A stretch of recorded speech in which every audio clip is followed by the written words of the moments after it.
At ngayon mga giliw naming tagapakinig, narito si Lola Sela sa kanyang isa na namang kwento na pinamagatang Kaluluwang Ligaw. Dito sa ating dulang Mga Kwento ni Lola Sela.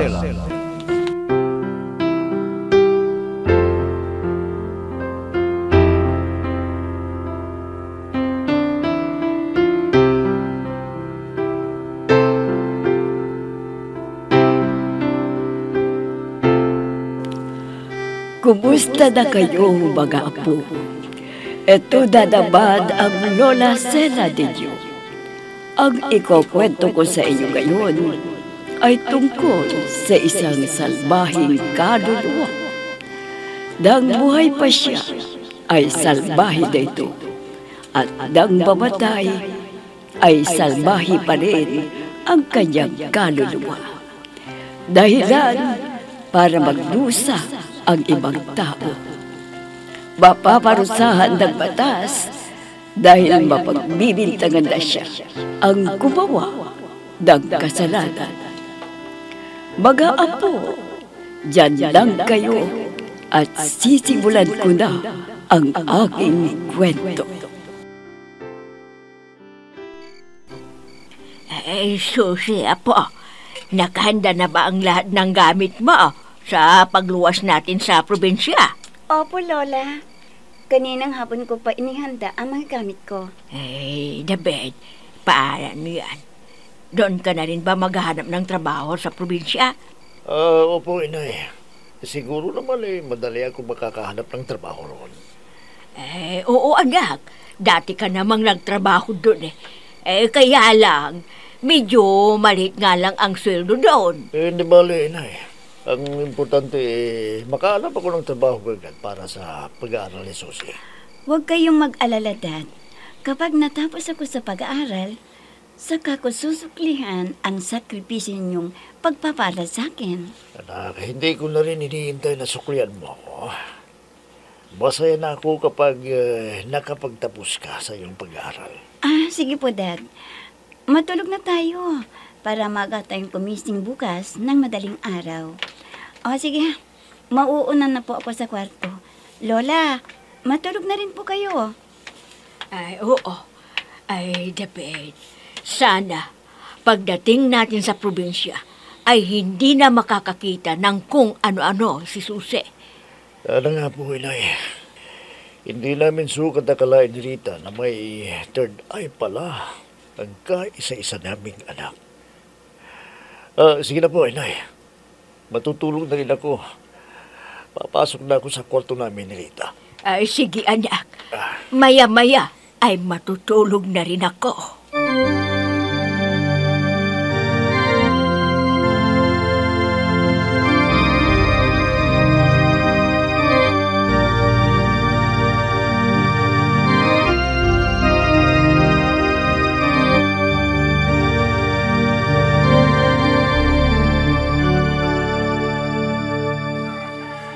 Rita, pakilabas na yung mga ibang gamit ko sa kwarto. Maya't may darating na jeep. Makilunta kung sasakyan natin papuntang probinsya. Nilagay ko na doon sa labas ng pintuan, David. Wala nang natirang gamit sa loob ng inupahan natin na bahay na to. Ikaw, baka may nakalimutan ka pa. Sabayan mo na ako. Huwag ka nang magpapakita sa akin. David, si Susie. May kausap na naman na hindi natin nakikita. Oo, kaya kailangan makaalis na tayo sa lugar na ito. Para tigilan na siya ng mga nakikita niya sa kanyang pangatlong mata. Layuan mo na ako. Hindi na ako nakikipagbiruan sa'yo. Masyado mo nang naapektuhan ang buhay ko. Kailangan dumating na yung inarkila mong jeep para maiwanan natin ang mga gumagalang espiritu na gumagambala kay Susie. Nandito na pala yung jeep. Sige, tawagin mo na si Susie. At sumakay na kayo kaagad para makaalis na tayo. Sige na. Susie, halika na. Nandito na yung jeep na sasakyan natin. Sumakay ka na. Opo, Mami. Nandiyan na.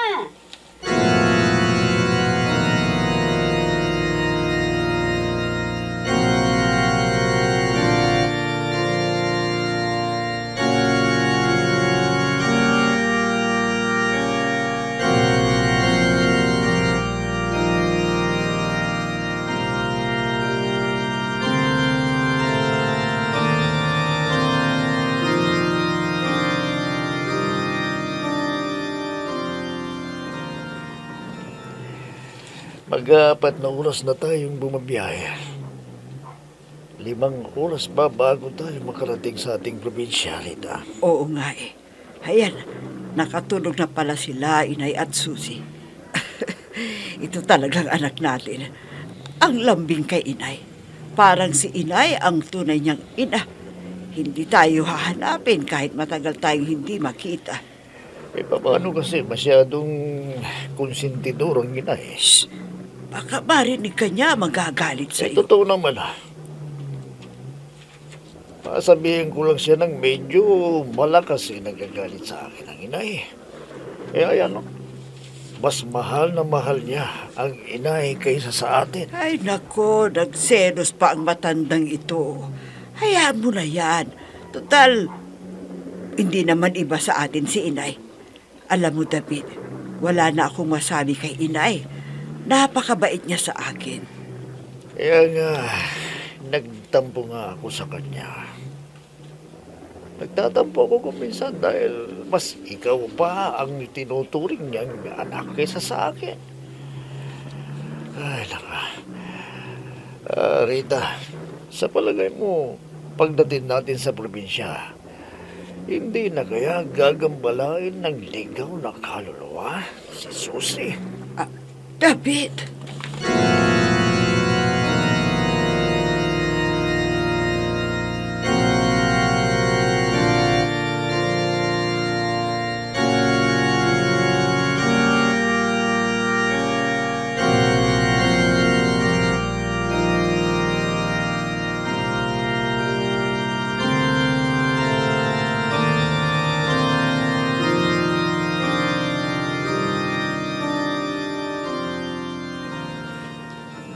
Malapit na tayo, Rita.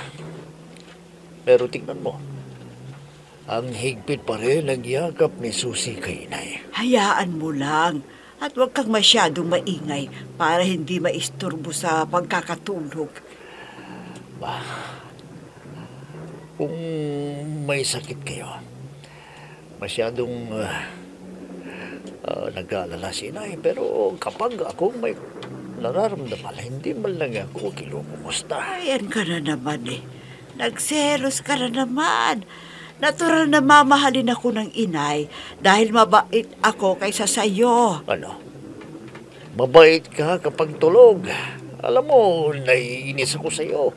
Dahil tuwing sweldo ko hindi ka man lang nagtitira ng pera sa wallet ko.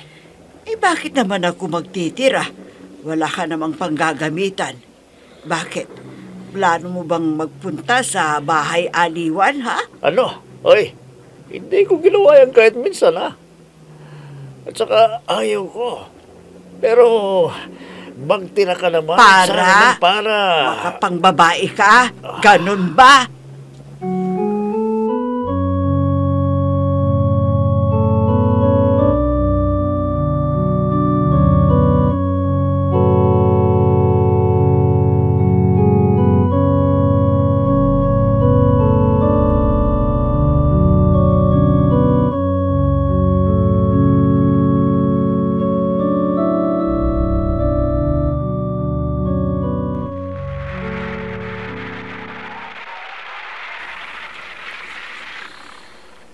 Sir, ma'am, nandito na po tayo. Kumising na po kayo.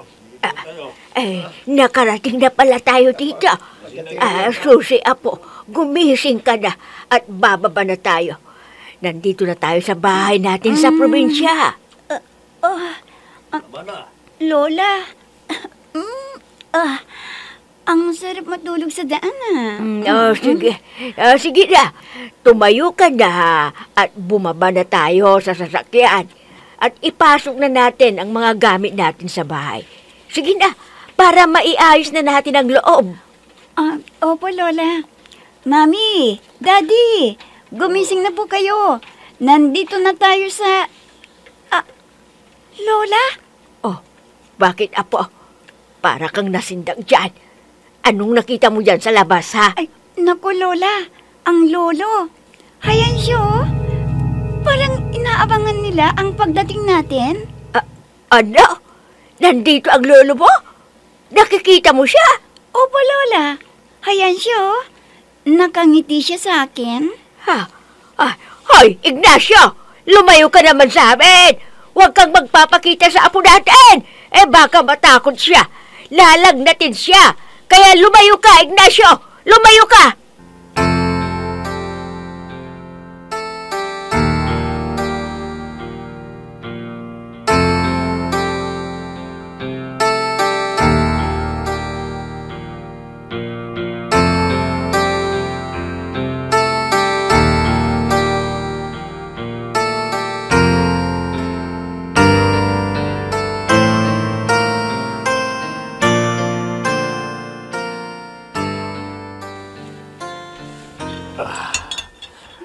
Rita, saan sila inayat si Susi? Tawagin mo na sila at sabay-sabay na tayong kumain. Ay, nako, wala silang dalawa. Umalis. Umalis? Bay, saan daw sila pupunta? Ang paalam sa akin ni Inay, pupunta raw siya sa puntod ni Itay. Dahil kanina raw pagdating natin, nagpakita sila kay Susi. Kaya pumunta sila. Nako, alam ko na ang gagawin ni Inay. Palagay ko paggagalitan ng Itay. Baka biglang magpakitang Itay sa kanya. Nako, matatakot yun. Paliwala pa naman siya sa multo. Bakit ikaw? Hindi ka ba naniniwala sa multo? Nako, hindi. Simula't sa pulo, hindi ako naniniwala niya sa mga multo-multo na yan. Ganun ba? Kung sasabihin ko kaya sa'yo na nakikita kong katabi mo si Itay ngayon. Ano? Nasa Charita. Nasa ang Itay. Sabihin mo. Naku, sinasabi ko na gabay. Bakit ka tumatawa? Anong nakakatawan doon sa sabi ko? Ay, naku, David. Naniwala ka naman na nakita ko si Itay. Wala akong third eye na katulad ng anak natin. Ano? Ay, naku, ikaw talaga, Rita. Huwag ka kang ganyan. Mamaya biglang nagpakita si na Itay sa'yo. Lalagnatin ka. Sige ka.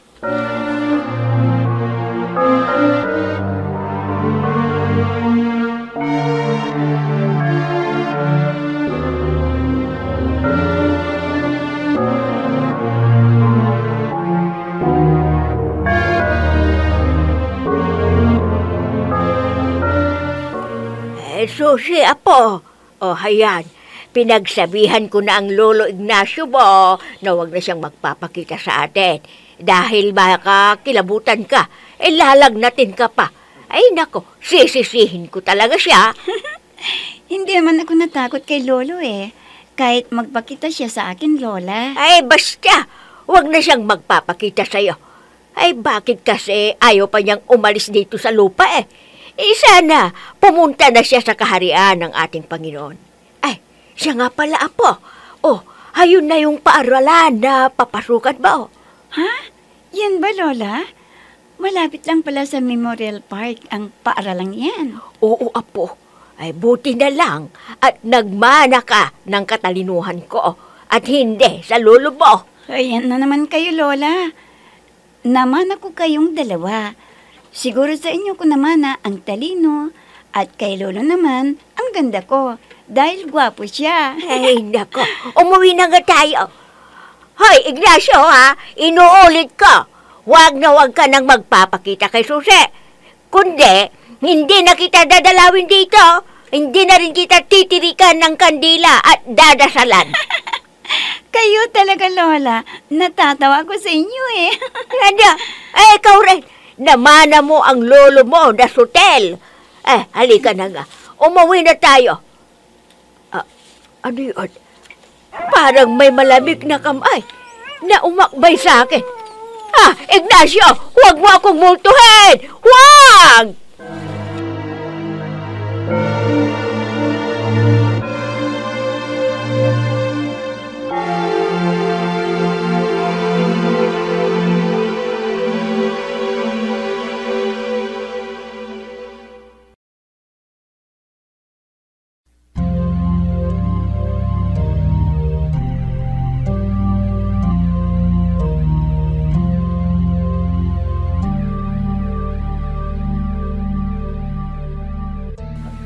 O so si anak, bukas ka na magpapa-enroll sa paaralan na papasukan mo. Opo, Mami. Gusto ko nang pumasok eh. Kaya maaga kang matulog mamaya ha. Dahil may entrance exam pa yata ang lahat ng papasok sa paaralan na yon. Kung hindi ka makakapasa, hindi ka raw tatanggapin. Maghahanap ako ng ibang paaralan na papasukan mo. Huwag po kayong mag-alala, Mami. Hindi man siguro mahirap ang entrance exams nila. Basta, maaga kang matulog mamaya para handang-handa ka na sa anumang pagsusulit na ibibigay ng paaralan sa iyo. Opo, Mami. Oh, bakit biglang nagulat ka? May nakikita ka ba, anak? Wala po, Mami. May nakita lang kasi akong puting buhok ninyo. Ano? Ay, nako. Akala ko kung ano na ang nakita mo. Akala ko nakakita ka na naman ng multo. Si Mami, huwag nga kayong matakot sa multo. Hindi naman sila nananakit eh. Anong hindi nananakit? Alam mo, yung dating kaibigan ko na si Susana, ay dating hindi naniniwala yun sa multo. Pero nung magpakita ang kaluluwa ng kanyang dating kaaway, ayun, nilagnat siya at hindi na siya nagamot kailanman ng doktor. Namatay. May kasalanan siguro sa kaibigan niya, kaya nagpakita sa kanya. Oo, kwan kasi. Nag-agaw ng asawang kumari niya. Na-depress, namatay. Kaya siguro, minulto niya yung dating kaibigan ko.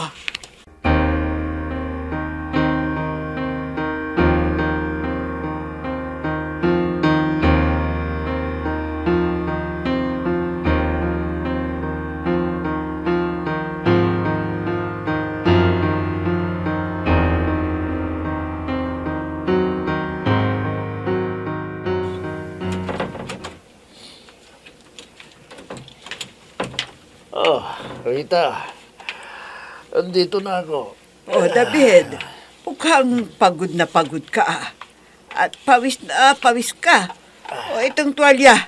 Punasan mo yung pawis mo. At ikukuha kita ng damit para magpalit ka.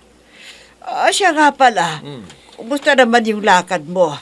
Nakahanap ka ba ng trabaho? Oo naman, Rita. Napaka-swerte ko nga eh. Hindi na ako nahirapang maghanap. At malapit lang. Oh, buti naman at nakahanap ka kaagad. Anong klaseng trabaho naman yan? Musikero din. At madali lang na trabaho. Ligtas na ligtas pa ako. Dahil hindi ako gaanong mapupuyat. Hindi tulad ng trabaho ko sa lungsod na halos abutin ako ng madaling araw tumutugtog. Alam ko na. Nakapasok kang musician sa restaurant. Hindi, Rita. Anong klaseng musiko ang napasukan mo? Musiko ng patay na ililibing. Ano?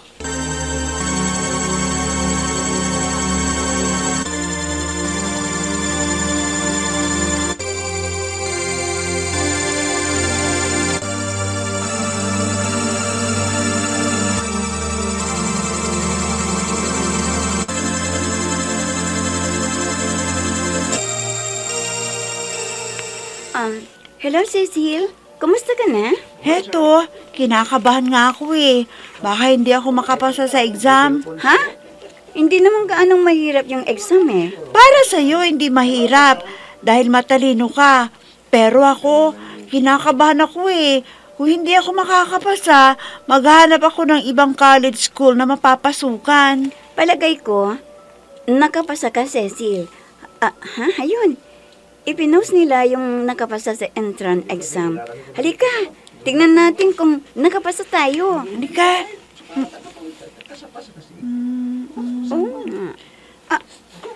Susi, palagay ko hindi ako nakapasa eh. Ayaw ko nang tignan ang ipinost nila. Ha? Naku, nakapasa ako. Hayan oh. Tignan mo, Cecil. Ay, naku, salamat sa Diyos. At ginabayan ako. Susi, ikaw pala ang top 10. Ako, Ano kaya? Oh, ayan. Tingnan mo. Basahin mo. Pang 46 ang pangalan mo. Ayan, basahin mo. Cecil Fermin. Ha?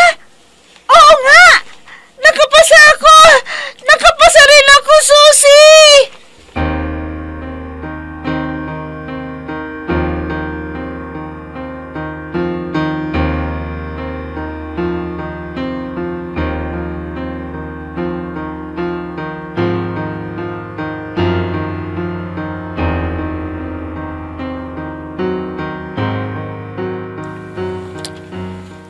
Oh, Miss Susie Rosario.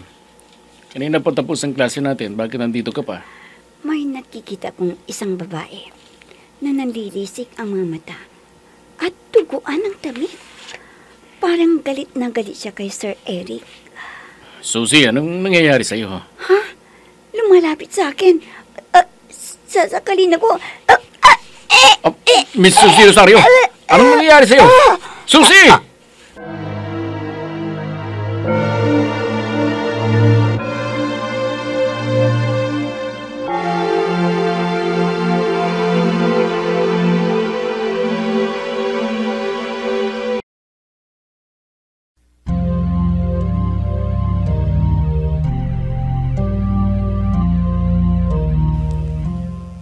Ano kayang multo ang nanakal kay Susi?